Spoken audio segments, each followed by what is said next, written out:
Hello, my name is Umut Erel. I'm a senior lecturer in sociology at the Open University. Hi, I'm Jackie Broadhead. I'm a senior researcher at the Centre on Migration Policy and Society at the University of Oxford. Together, we're leading a research project and engagement project which is entitled Migration, Making People, Making Places, creating an inclusive narrative of migration.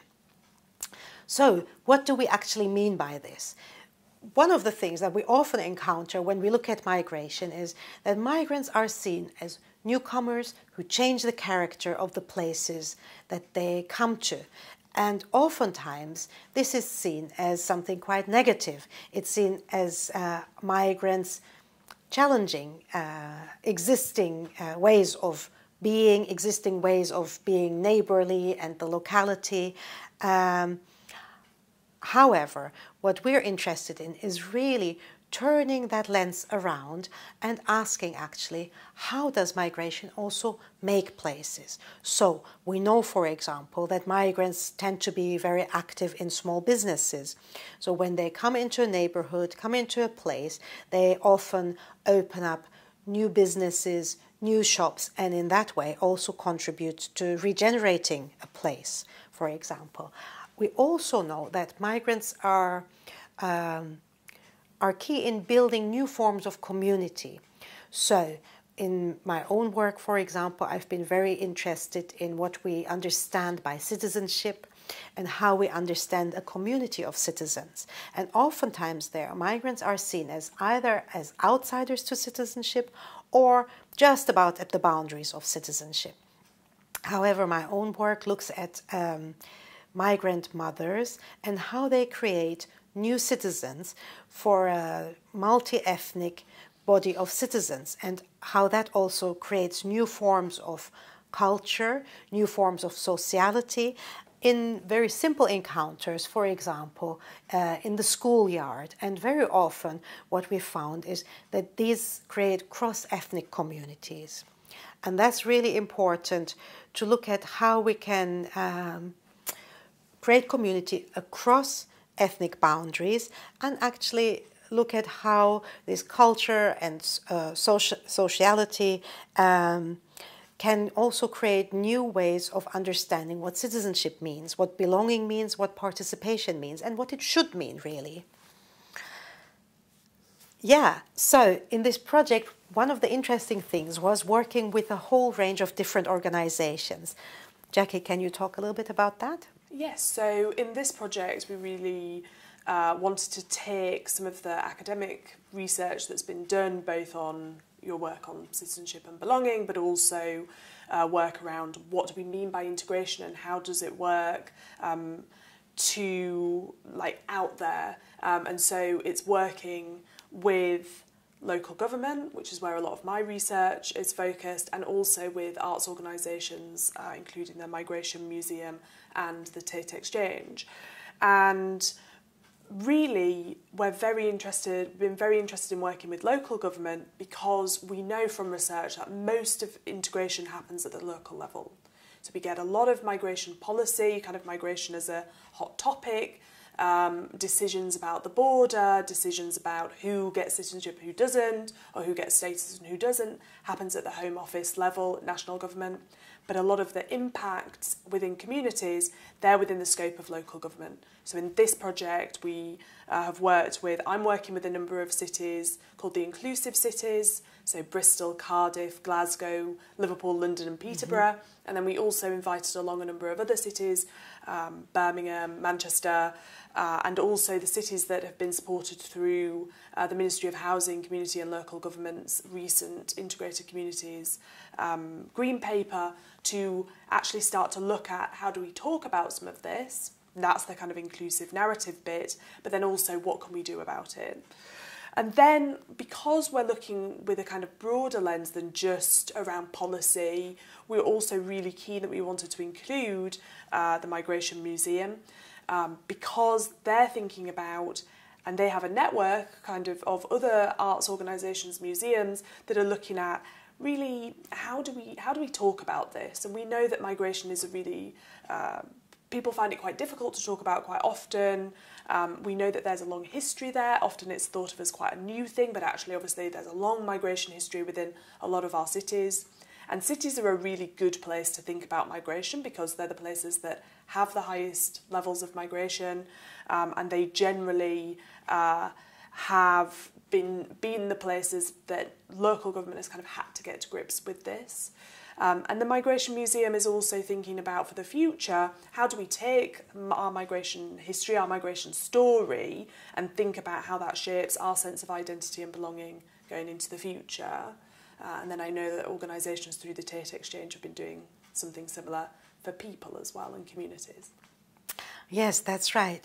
Yeah, so we also worked with the Who Are We project, which is a consortium of organizations. We've been working very closely as the Open University with Counterpoints Arts, where we created a week-long series of events, exhibitions across arts, academia, and activism. And this is an ongoing project. We've been doing this last year, this year, and next year as well.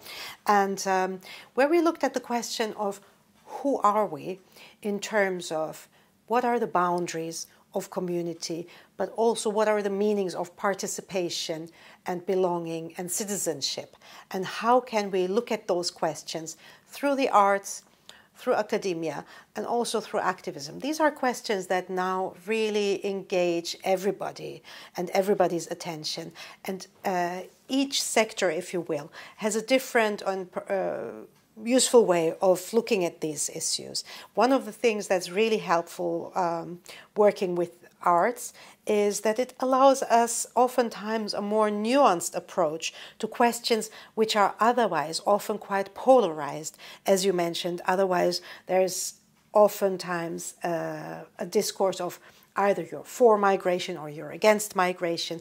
However, looking at these questions through arts allows us actually to look at the subtleties and to really develop perhaps a much more dynamic conversation that does not lead us into the well-worn paths. So that's been really, really helpful, I think.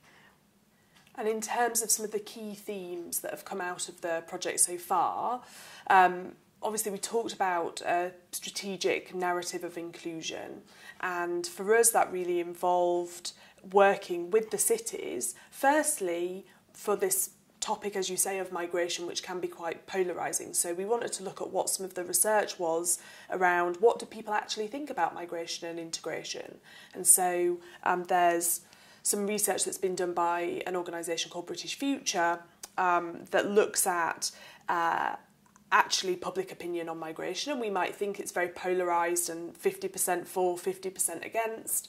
But what we actually find is that there's about 25% of people on either side who are very convinced and generally are very heard from. There's about 50% of people in the middle who don't necessarily have completely fixed views on migration and are heard from a lot less. And so one of the things is about thinking about, well, how do you shape a message that's not just for those who have very fixed views, but for people who might be called balancers on migration? So they see some opportunities, but they also see some potential risks, and in particular they see risks where there's rapid change to their community. And so how do you manage that? And as mentioned, one of the key themes, I think, is how much of that happens at the local level. So when you're really thinking about the changes that people see to their communities, they're really going to notice that in the work of local government, and probably less so in terms of what happens at national government level. So for example, we know that there's polling that talks about the fact that people are actually very keen for the government to invest more in English language lessons. And that's really part of another aspect of what we know about integration, which is that it's a two-way process. And so support for English language lessons comes both from migrants themselves, who are very keen to learn English and to be able to contribute as quickly as possible, but it also comes from what we might call the host or receiving communities, because they know how important that is in terms of being able to interact and being able to be part of their community. So we can find within policy areas where actually it's local government intervention that will make these things happen, and that's been a really key theme. And also this idea of integration as a shared responsibility. So one of the cities that we've been working with, London, recently published their integration strategy. One of the most interesting things about that, I think, is the title, All of Us. This is a shared responsibility, particularly within cities, that this is something that belongs to all of us because it's about the process of making communities. And that's been a really interesting theme that's come throughout the project. That's really interesting. That theme of creating belonging, creating commonality is something we also looked at in the learning lab on performing belonging, but we looked at it through a slightly different question, if you will. Oftentimes we talk about these issues, so the examples you gave about policy papers, etc., are very much verbal. So what we did here is we worked together with the theatre practitioner Ini Kaptani, who facilitated a workshop about how we make belonging in an embodied way, how we create belonging in an embodied way, but also what could be the obstacles to belonging, actually. So we looked at performing belonging both through participatory theatre and also through walking methods, and that builds on the project which I've just finished on participatory arts and social action research, where we looked at how these methods can perhaps give us a different way of creating belonging in a maybe more inclusive way that allows people to look at how dialogue is created, how recognition is created, how commonalities and differences can be recognized, or, of course, how that could also be withheld, even in a very simple situation, for example, a greeting in the neighborhood that is not being returned. Can be an experience of recognition withheld, and that can actually challenge community building from migrants or with migrants. Right, so that was a really interesting key theme that we looked at, how we can go beyond the spoken or written word. Another theme that we looked at was, while we are looking at how migration can create people, can create places, we're also keen at looking at the obstacles to that. And something that we found was that there are also, of course, a whole lot of practices and policies that prevent people from making a home in a community with people, but also we looked at this through the symposium of the politics of unbelonging, and one example of the hostile environment policy that we looked at was a policy called no recourse to public funds, which means that people who are subject to migration control are not allowed, when they come into a situation of crisis, be it unemployment, be it illness, family breakdown, or perhaps domestic violence. Normally, people would seek support and assistance through housing support or social services. However, these people then in this situation of crisis find that they're not eligible for any of this, and oftentimes are pushed into poverty and destitution through that policy. So this is just one example in which we can see that also policies of unbelonging and perhaps anti-citizenship practices are at play. So this is something we really need to look at in more depth.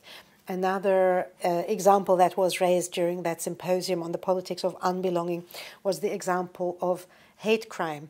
So usually when we speak of hate crime, we don't really include the experiences of asylum seekers or refugees in that. And this is based on Monish Bhatia's research, and what he found or what he argues is that a lot of that hate crime actually is institutionalized.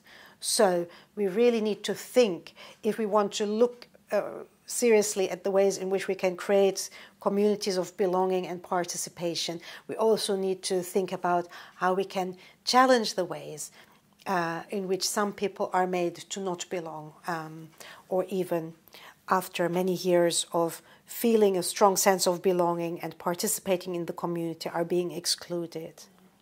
And I think there's also such resonance there for what cities can do, you know, where they're sitting in a very different context from national government. And we know that elsewhere there might be, we can see cities that maybe will, for example, in the US, Philadelphia recently won a case against the federal court where it had said that they were going to limit the amount of collaboration, for example, between the police and immigration enforcement.